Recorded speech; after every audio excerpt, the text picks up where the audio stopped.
Hello, everyone. Welcome to episode 6 of Metaminute. This week, we have quite a few people in here. It's other than the first episode, this might have been the episode with the most people around. So, uh, today with me, we have Dwebble, Reebeca, Nathan, and Boon from Metahub. So, that's going to be interesting.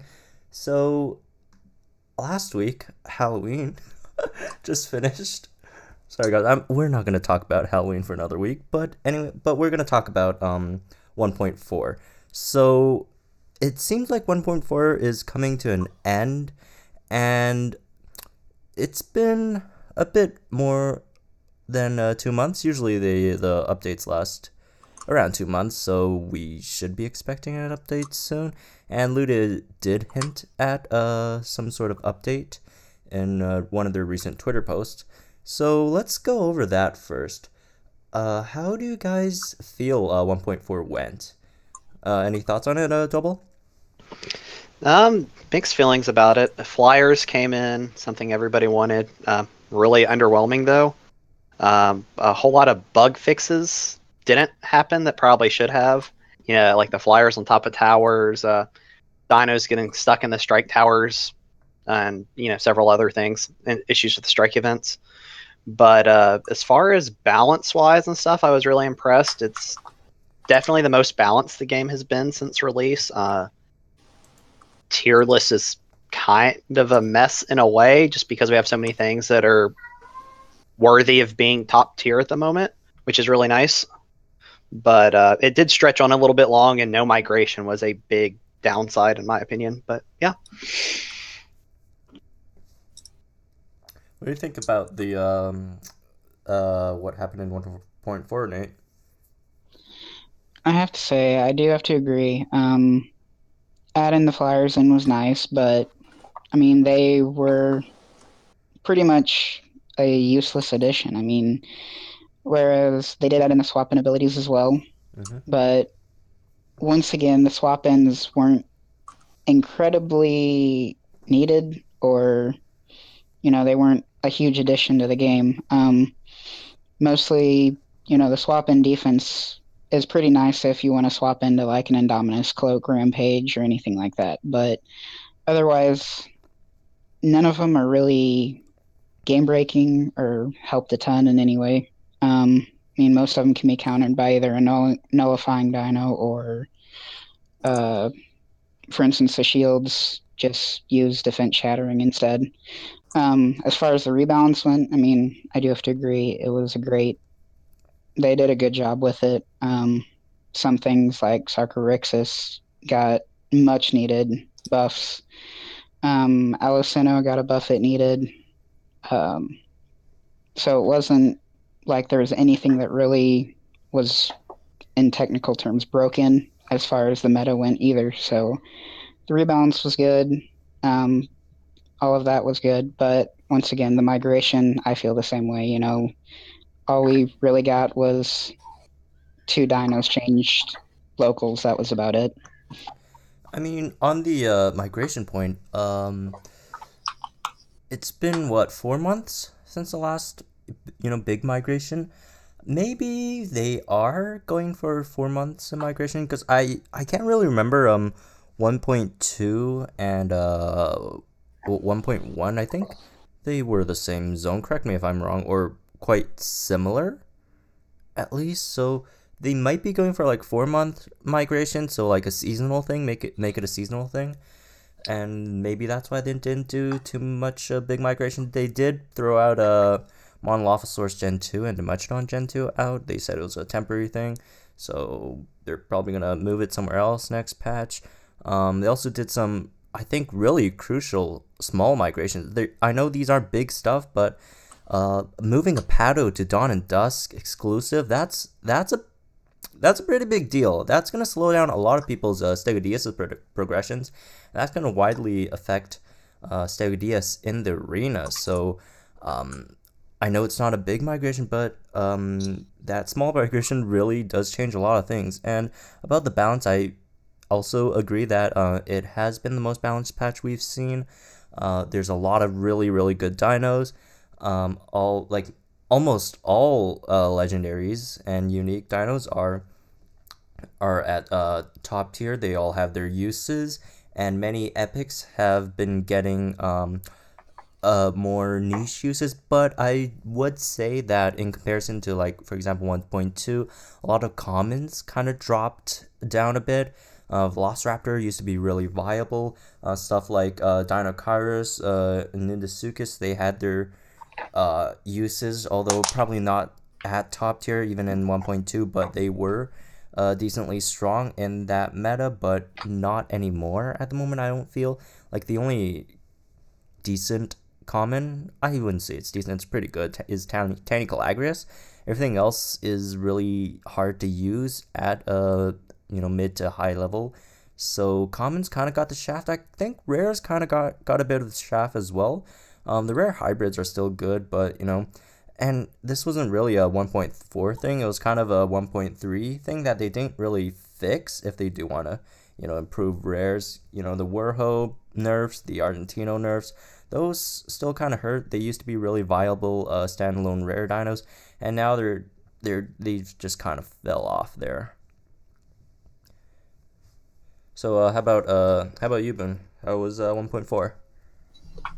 Well, as a casual player, I mean, like I said in rehearsal, I don't think that on Ludia's perspective, 1.4 was an actual success. I think the goal was really to get the flyings and the swapping abilities to be used. And turns out that in the game, I mean, except for strike events, in the actual arena, except for Alankylosaurus swapping ability where he has invincibility. I mean, except for that, no one's really using them.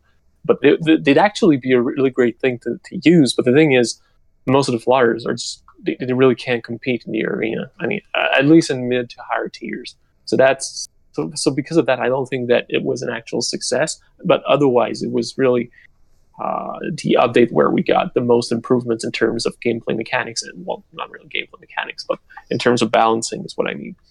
Like Dwebble, Nathan, yourself, you said. So it was a great update in terms of players, but I don't think that in terms of Ludia's perspective, it was really a success. It went well. The game is still a success, but it could have gone better, and I think that they'll certainly improve. And I'm not saying that because I was told anything. I'm just hoping that they do. That they actually work on the flyings and any other dinosaurs with the swapping ability, because it could be an actual game changer. We were hoping that it would be, and I remember writing that in the first articles on the matter, and I was hoping that it would be an actual game changer, but it wasn't exactly what we hoped it would be. So I'm hoping that in the next update it will be. But no, otherwise 1.4. I mean, yes, in terms of migration, we didn't get what we thought we would get, and that's my cat. Sorry about that. Mm-hmm. We didn't get what we were hoping to get, because I think that based on the tweets and the posts on the forums, we were expecting more of a monthly by monthly migration, but what we got was more of a seasonal thing. So now at least we know what to expect. But at first, I think I'm speaking for everyone when I'm saying that. So that was the cat dropping the phone and the headphones on the floor. So yeah. Anyway, what was I saying? About the seasonal migration. Yeah, so I think that now that we know that this is how it's going to be, I think we won't be disappointed as much as we were, because I think that everyone was expecting something a bit more active, a bit more active. I think is the word, like active migrations, but it's not what we got. But I think that in the future, at least we know what to expect, and that it should be fun. But no, I mean, overall it was fun. I mean, Stegodillas is a pain in the arena right now, but what can we do? I mean, it is what it is. Still having fun with the game. So at least, as long as I'm having fun, I think the update was a success from my perspective, at least. Mm-hmm. Oh, one thing I forgot to touch on is the scent capsules that we got in 1.4. I think we got them in 1.4. I could be totally misremembering, but I think we got it in 1.4. Scent capsules are an absolute success, I think, on their part. They're really they made them accessible with strike towers, and the common sense aren't that expensive, and you get 2 free ones every day, and the epic and rare ones, they're way more worth than incubators. You could argue if they are too expensive or not. I personally don't think they're that expensive in comparison to incubators and what you get from them. But a lot of people have benefited from these scents, and they're a really good addition to the game, I think. They really are. They really are. And I saw that Dwebble was probably going to say something, but all I was going to say is that, I mean, I knew about those things before it came out, and I was on the fence, to be honest. I mean, I thought that they were kind of pricey for what they were, and I mean, the turnout was very impressive. It really was more because, I mean, I wasn't shown, or I couldn't try everything. I was shown a few things, and I could test a few things beforehand, but I mean, it really was more than what I anticipated, and the scent capsules were a great success. And I'll let Dwebble continue on that topic, because I thought you wanted to say something. Yeah, I was really skeptical when we first seen them, because I compared them immediately to Incense and Pokemon Go. Yeah. And I feel like those were really underwhelming, and like I never want to buy them. I always get them because they're bundled with something else that I want. But completely different case with Jurassic World. Those went great. And I just wanted to chime in too. It seems like the common criticism we had for the patch was the lack of migration and the way flyers were introduced, or their balance state, I guess, more so. And to Ludia's credit, they did surveys about both of those things during the patch cycle. So they're definitely aware of it, and I hope looking to change it. That's one way they can communicate with us. I wish they would communicate a little bit more with the community at large about these things, but they are paying attention, and it's there if you're looking for it, even though a lot of people say, oh, they haven't said anything. We don't even know if they're still paying any attention to the game. Oh, that they are. I mean, I know people don't believe me when I say that. I mean, I wrote it, I think, in tweets. I wrote it in articles, and I don't think that people actually believe me. But I mean, Ludia are really listening to the community. It's just insane. Comparing to Niantic, it's night and day. I mean, it's black and white. It's completely different. I mean, I think that they really changed the way because I think that the only game we can compare Jurassic World to is Pokemon Go, and I think it's really changed the way that people play geolocation-based game or AR games, in a sense, with the forums or the way they are active on Twitter and the way that they interact with people. It's the support is really different. Yeah. Mm-hmm. Does anyone, before we move on, have any last words on this topic? You can't forget the as they showed with the Halloween event. I know you said we weren't going to talk about it, but they did have the Halloween scent, so they also do have a plan, obviously, for events to have specific scents out for that event. I mean, the Halloween scent was amazing. It was the price of a rare scent. You could draw in T-Rex with it. I mean, Velos, Allos, just dinos that are pretty useful at this point in the game anyway, so... Yeah. I'm anxious for a Christmas scent. What was that? I said I'm anxious for a Christmas scent. We could speculate all day what could be in that. Mm-hmm. Oh, we're getting cute dinosaurs. Yeah, everyone's excited by cute dinosaurs. Survey with Stiggy and Sino and stuff, Draco. That's gonna be interesting. So, anyways, let's move on. So, last week, or was it last week or this week? A few days ago, I think, we got a tweet from Ludia, and something on the forums. They apparently announced stuff on the forums, so you guys better follow the forums if you don't, I guess, or just follow us on Twitter. We'll obviously keep you up on date on everything that happens in the game. But yeah, they've hinted at alliances coming to the game, which are what they decided to call guilds.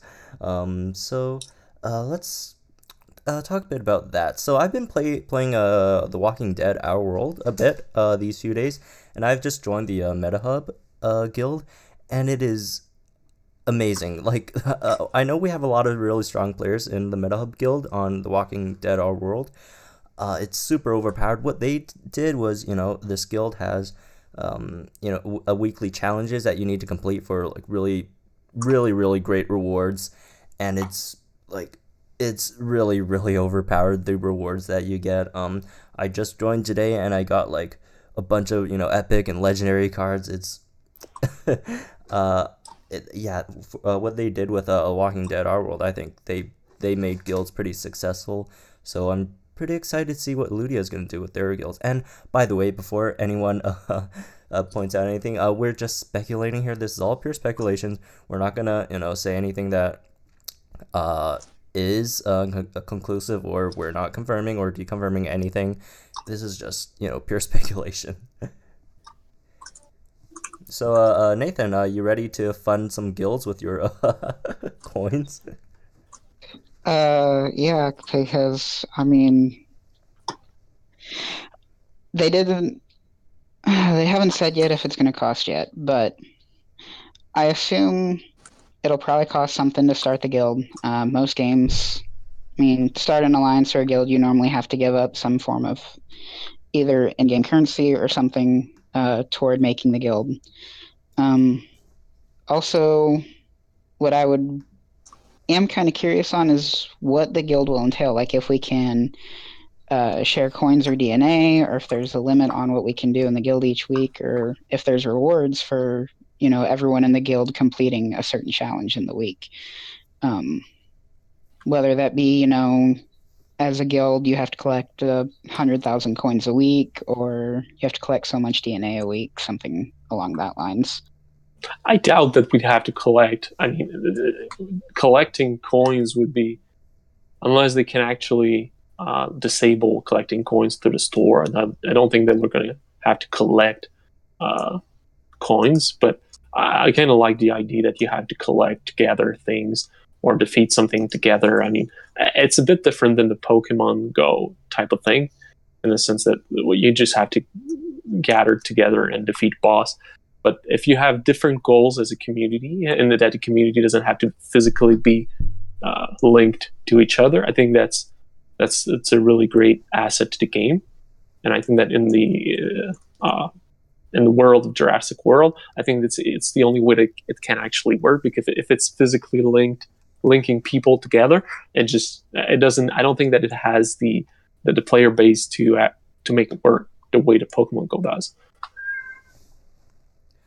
Yeah, so obviously, us at Metahub, we don't know how many slots there are going to be in the alliances, but we're going to have a guild. So, Reebeca, any thoughts on what they might have on, like, for example, player limits or any of those?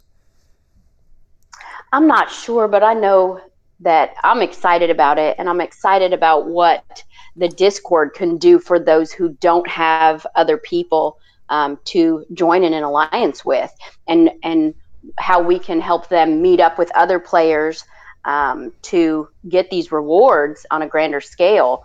And so we mentioned that in an article just, I think, a day or two ago. I think Boon did in one of his articles, and we've had, I want to say, 40 new members in the last day and a half. It's been amazing.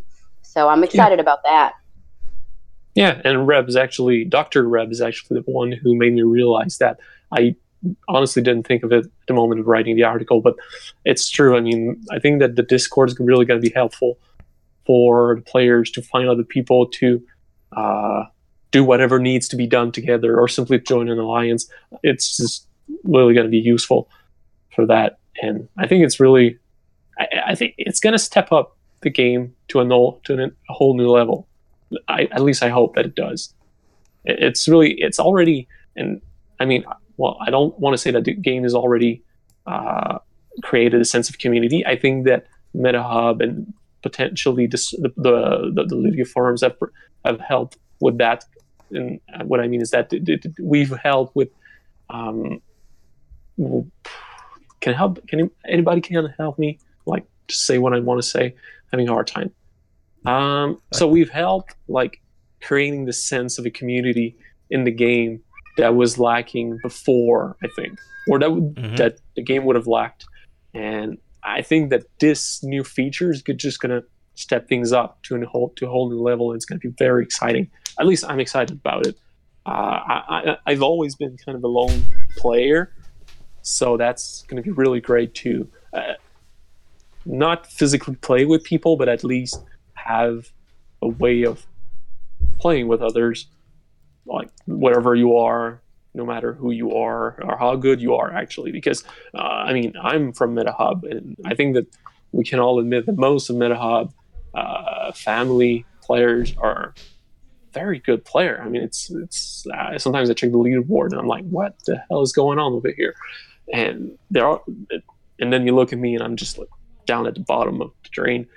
And so, regardless of what's going to happen, these guys are going to be stuck with me. And it's just what I want to say is that it's going to be great because regardless of your level, if you're a casual, hardcore player, I mean, just the fact that you're going to have a community is going to potentially give you access to more items in the game. Not new items. What I mean is that you're going to, because some people are not able to be successful or just to defeat distract events. And I think that this potentially could help them not necessarily defeat strike events, but at least do something else that may compensate for it. I don't know if that's making sense or anything, but that's what I'm hoping for with this alliance thing.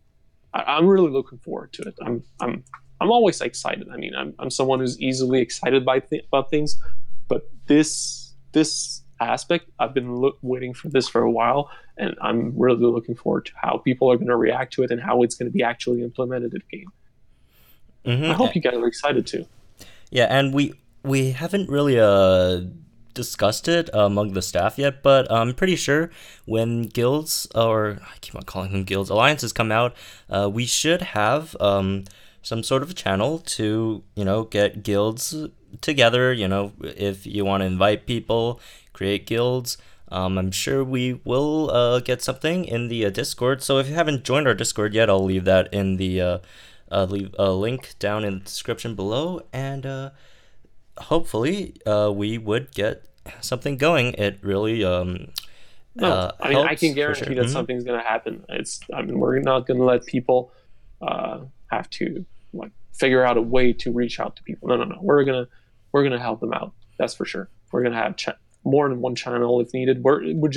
It's not set up now, but we just need to see how it's gonna actually work first, and then we're gonna adapt and create anything that needs to be created. I mean, I'm just too excited that it's gonna happen.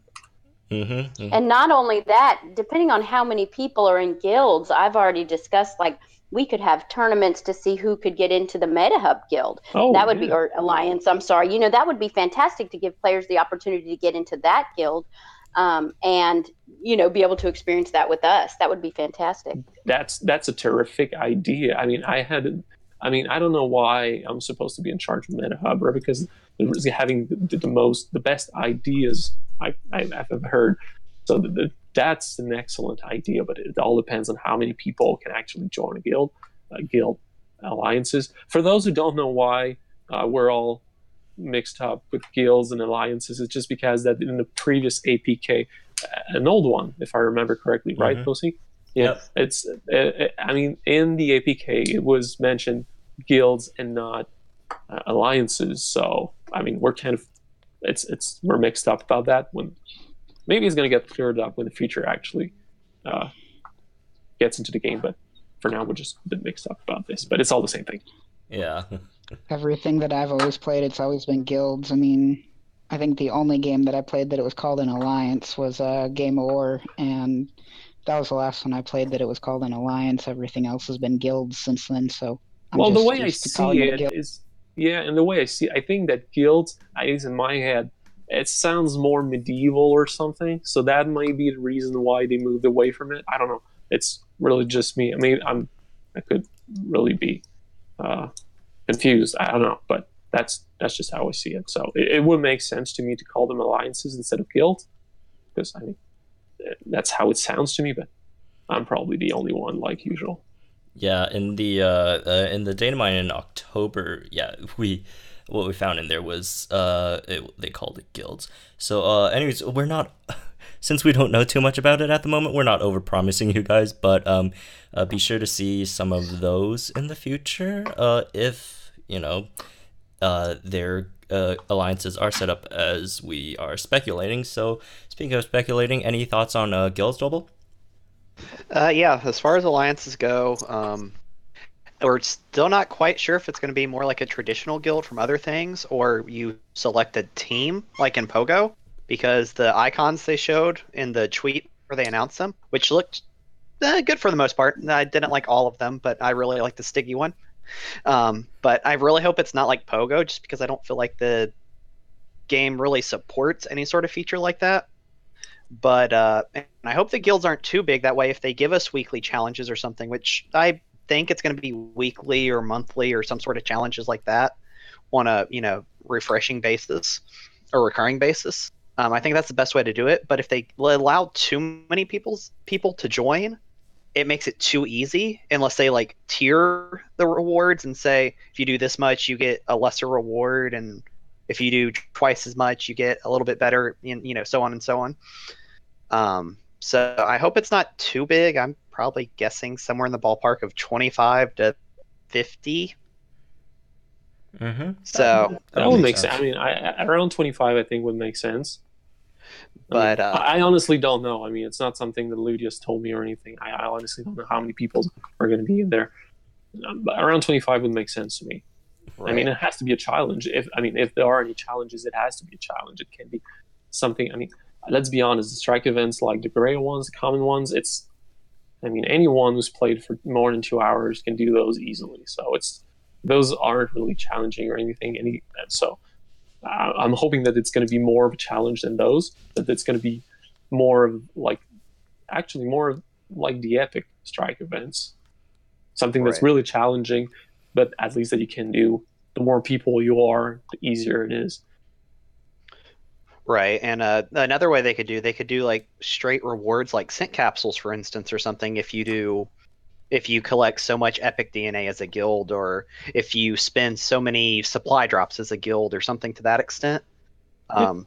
As far as like big raid style events, I'm not sure quite how they would organize that, just because the battle system doesn't really support it. No, you're right. I don't think that's going to happen. I mean, yeah, you can't have 20 people fighting against one thing at the same time. It can't happen in that game. I don't see it happening, at least. Right, and I would agree. That's what you mean.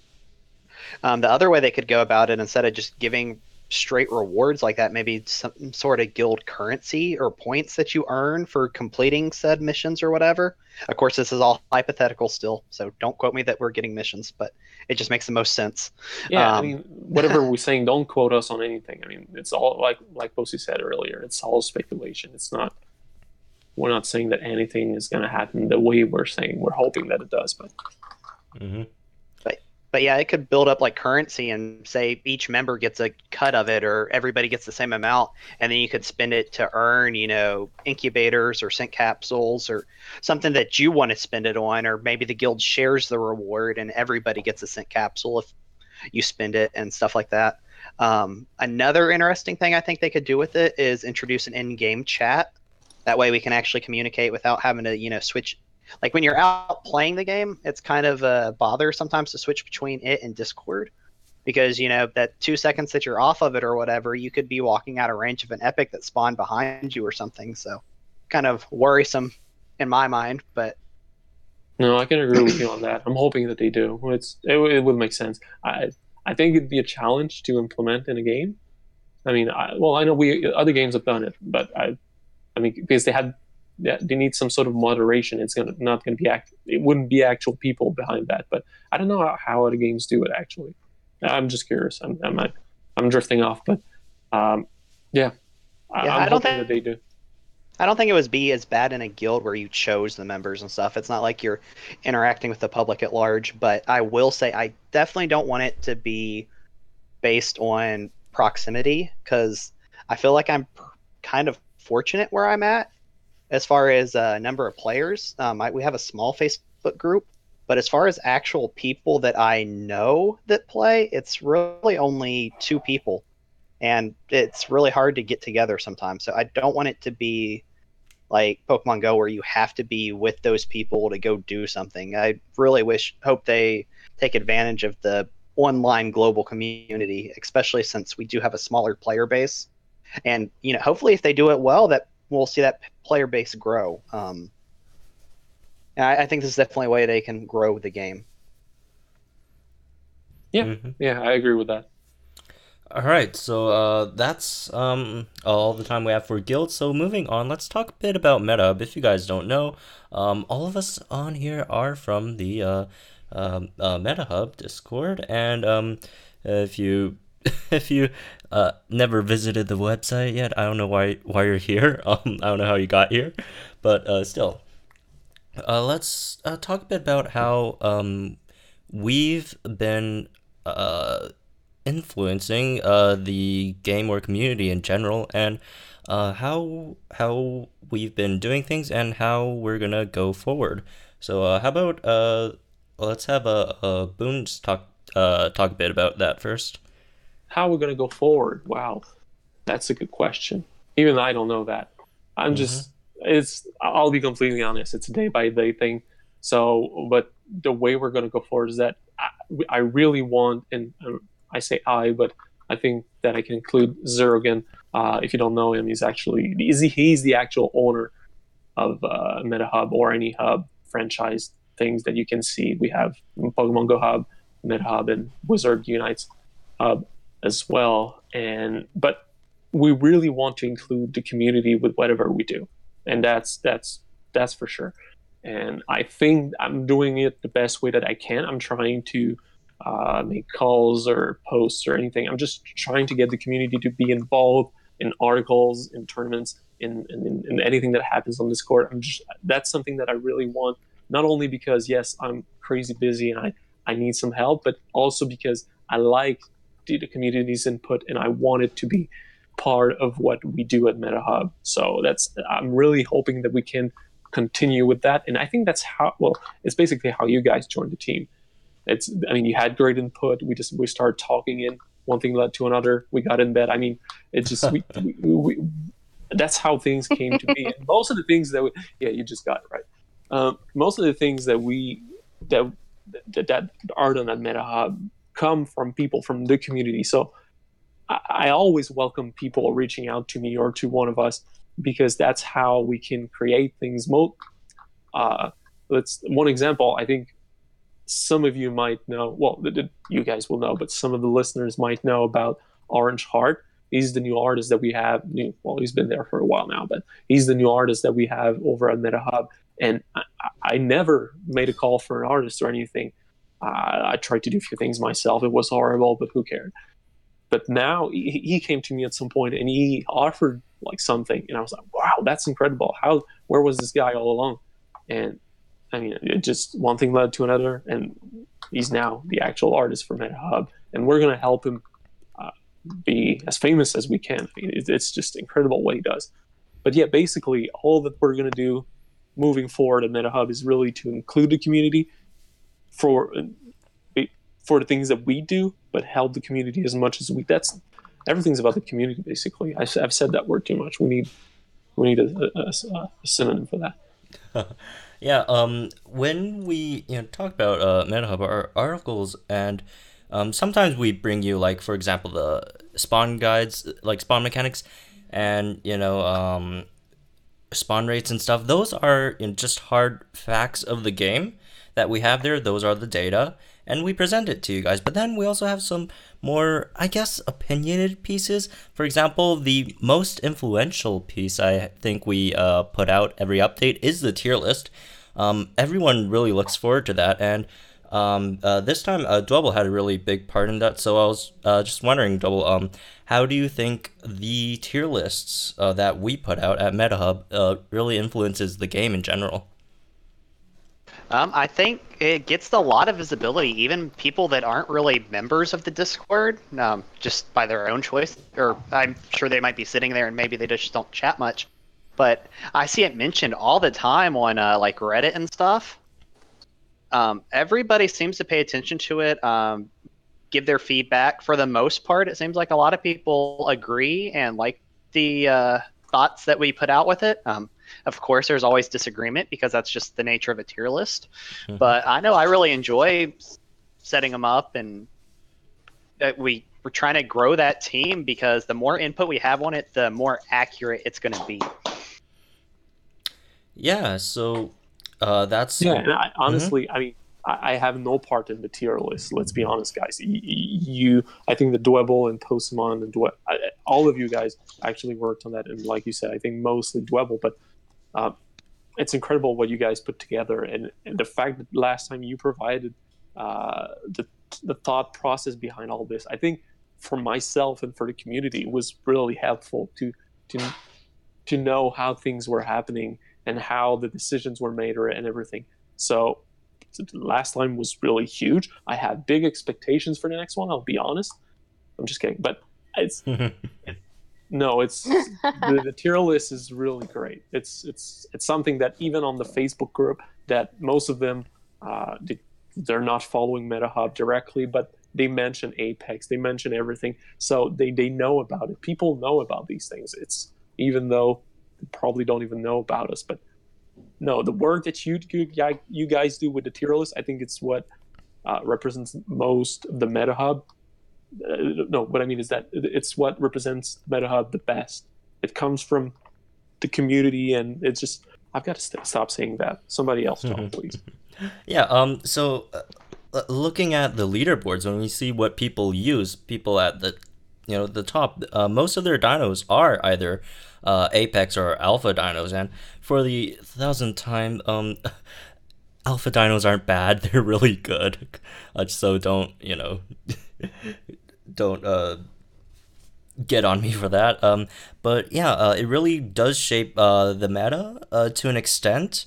Um, I I don't know how much influence we actually do have on people, but from what I see in my battles and the leaderboard, a lot of people are using a lot of good dinos according to the tier list that we use.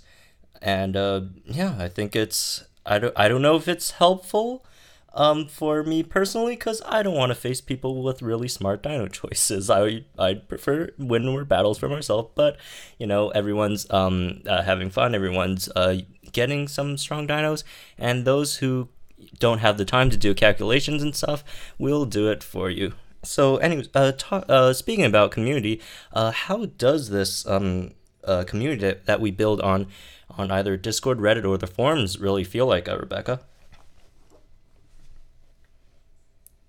I think you mean like speaking for the people, since everybody knows I'm one of those common players as well, like Boon. I think it makes a huge difference. Even this morning, before the strike this morning, I had to find the article from Metahub on what to use, and I had to ask on the general discussion boards on Discord to say, what did everybody use, what came first, and I think it makes a huge difference in being successful in the game. Mm-hmm. So, any? 1%. Mhm. I completely agree with Reb on that. I mean, even myself, I read those before I do the strike. It's I read the comments on the Discord. And just I need to know. I'm people. I mean, I wasn't supposed to tell you that, guys. I was the team told me not to tell you, but I'm really like the most casual player you'll ever see, and so I'm. It's at some point I wasn't on the leaderboard, but I think it was because of how hard I grinded during the beta phase. And but no, I mean the things that the team put together for the community, it's just so helpful for myself. And I see the comments. I get a lot of people contacting me via direct messages telling me that it was helpful. Sometimes I get complaints too, but most of the comments that I get are actually positive, and people like what we're doing. So, and for sure we're going to keep doing those, even if we get lots of complaints on Reddit. I'm hoping that at some point we can stop posting things there, but we'll keep doing it. I mean, I'm sure that some people find these useful, but the comments over there are just horrible. But I'm drifting off again. I think that a big thing too is it's the Discord and all of those places. It gives people a place to go and do some bragging. We know we get a lot of bragging about what they have, or a new dino that they got, or it just gives them a good forum to communicate different things about the game that they may not have otherwise. Because you were right, we don't have as big of a player base, and we want to be able to share experiences or share frustrations, and we get to do that on our MetaHub channels. Just one thing on the Reddit. I know we don't give Reddit that much credit, but and we do get a lot of comments. I remember once getting a comment from one of my Reddit posts. They're like they call us like the North Korean newspaper for Ludia or something. That was pretty funny. But I think mostly the reception we get, despite the mean comments, is quite positive. I think more people appreciate the work than not just pat ourselves on the back, but I honestly think more people appreciate the work than hate it. To be honest, like if we didn't figure out zones, spawn zones, I'd be running around like a crazy person, wondering why I don't ever get Kenchos. I'll be complaining every day, hey, like Kenchos don't exist. But now, since we did figure that out on MetaHub, I now understand because Kenchos are in this zone and I'm not in the zone where Kenchos are, so I have to travel that zone to get the Kenchos. But anyways, before we move on, any last words on this topic, Nathan? Yeah, I mean, MetaHub, we do all the work for the spawn guides and everything. Being the fact that I, for months, was the one that was getting out right at the spawn time for the strikes. I mean, I was providing the info for the dinos and everything. I didn't get a chance to go through with, read the articles and stuff. The main reason why, I mean, was doing it mostly to help player base, and it worked out. And then we were able to immediately get the strike events. We were able to get the dinos right off the bat, and we would sit there and discuss, what dinos will be the best use for it. Going based off of that as well, I think, especially the strike events, everybody, wants to do the rare and the epics, especially, and seeing. I mean, seeing a level 30 dinosaur that you're going to go against, especially for the epic one hits normally, it can be a little daunting. I mean, even for me, the Indoraptor strike wasn't just like something that you could just run into and just use your highest level dinos. I mean, that Indoraptor, it's in the Godspeed tier, as my locals like to call it. And it does a ton of damage, plus it's got evasive and defense shattering and everything else to go with it. So I think strat guides are especially a big help to the whole player base. The tier list, yeah, it's a pretty long drawn out process. I think whenever all the rebounds came out for 1.4, well, especially Dwebble, you guys were working on it for a week and a half or 2 weeks just to make sure that you had covered every dino and all the rebalances and everything that came out. So, I mean, we put a lot of thought into everything that goes into the articles and everything that we put out before, we just put it out there and expect someone to tell us we're wrong.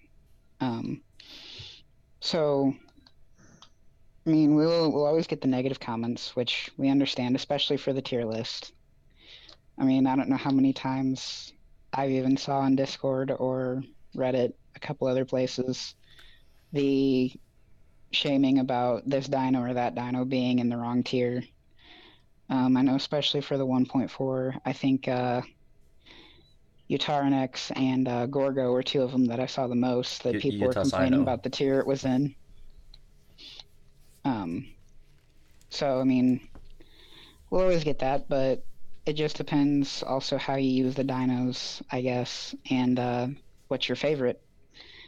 I mean, I use dinos that aren't all in Apex just because I like using them better, and the way that I have my team set up, it works better for my team rather than using all Apex tier dinos. So I think, it just takes time to get everything right, how everybody wants it. But And we do as try we and play, go on. we figure out more and more about these dinos. And I know there's been several private conversations where we said, we may have underestimated a certain dino, and that's going to happen every time. Dial ran out. That's sad. But anyways, I'll leave a link down to our Discord down below in the description, as I've said. And also, if you guys still haven't checked out Metahub yet, I don't know what the heck you're doing. But really, if you want all the news, stats on dinos, all that, please just go to Metahub.info, and we have it all there. And we'll always keep you guys updated on everything. And now, last topic before we go, Crimes of Grindelwald is coming out next week, so I kind of want to talk a bit about Wizards Unite. Yesterday there was I think it was yesterday, an interview with John Hankey. Hankey, is that how he calls himself? About Wizards Unite. He didn't say anything. But I was wondering, when Wizards Unite does come out, because we're all anticipating it to be something really huge. I was wondering how you guys think it's gonna affect Jurassic World Alive, either its player base, how the developers are gonna,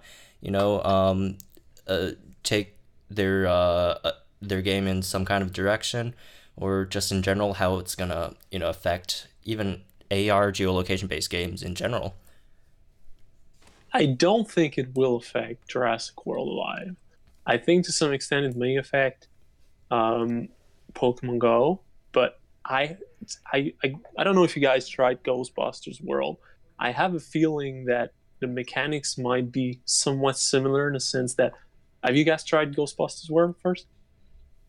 I play it. I saw other people play it. I know that Nate does, but anyway, yeah, it's just that unlike the other games, whenever you want to catch a ghost, you actually have to move your phone like a crazy person on the street.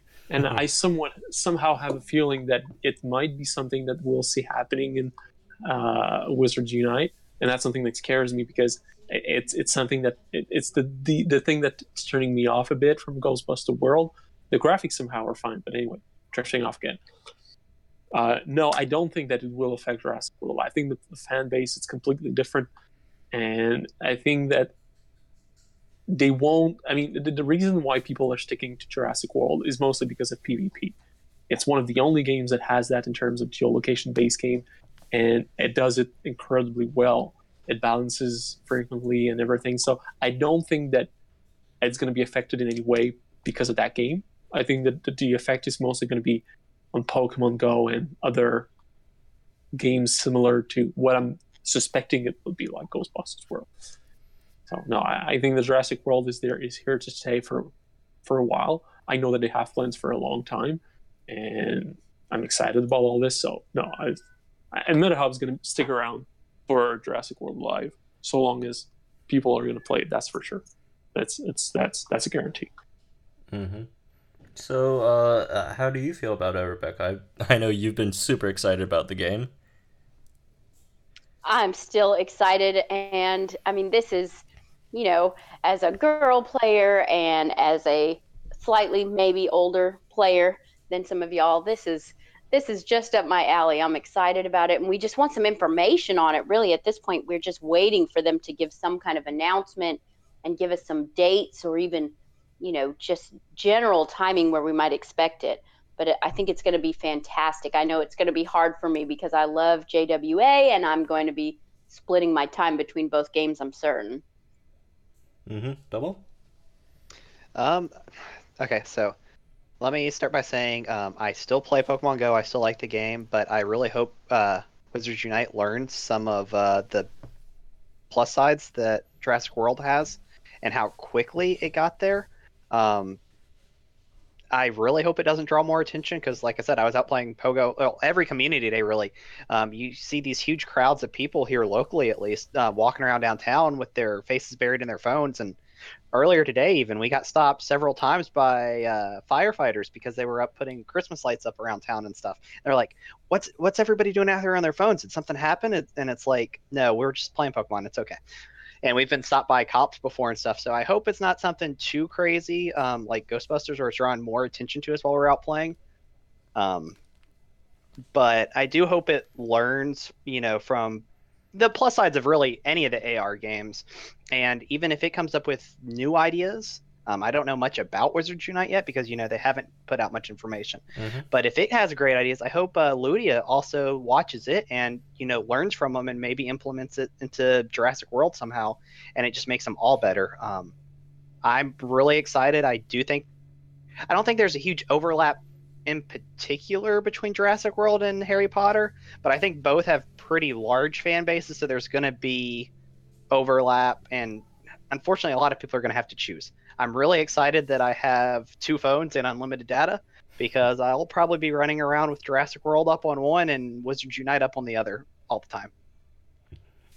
Yeah, I know Nathan doesn't really plan on playing the game. Am I correct on that? Yeah, Harry Potter's never been a big thing for me. I already play Jurassic World. I play Pogo pretty heavy as well, and I also play Ghostbusters. I mean, there's things that I do hope it has, being the fact that Niantic is the one making it, though, and we see how they're doing with Pogo right now. I really don't have a lot of faith for it, honestly. But there is, like we were discussing, the player bases. I mean, Jurassic World, Pogo, Harry Potter, even Ghostbusters, they all have their own player base as far as that goes. And I mean, I've met people that play Ghostbusters that they've never even touched Pogo, ones that play Pogo that would never even consider playing Jurassic World or Ghostbusters, Harry Potter, any of them. So as far as that goes, I don't think it's really going to draw people away from one game or another. I mean, if they enjoy playing, one more than the other, yeah, they'll play that one more. But I don't think they'll necessarily just completely quit one game to play a different one. So they'll probably, like I do, I mean, I balance 3 AR games right now. It just depends.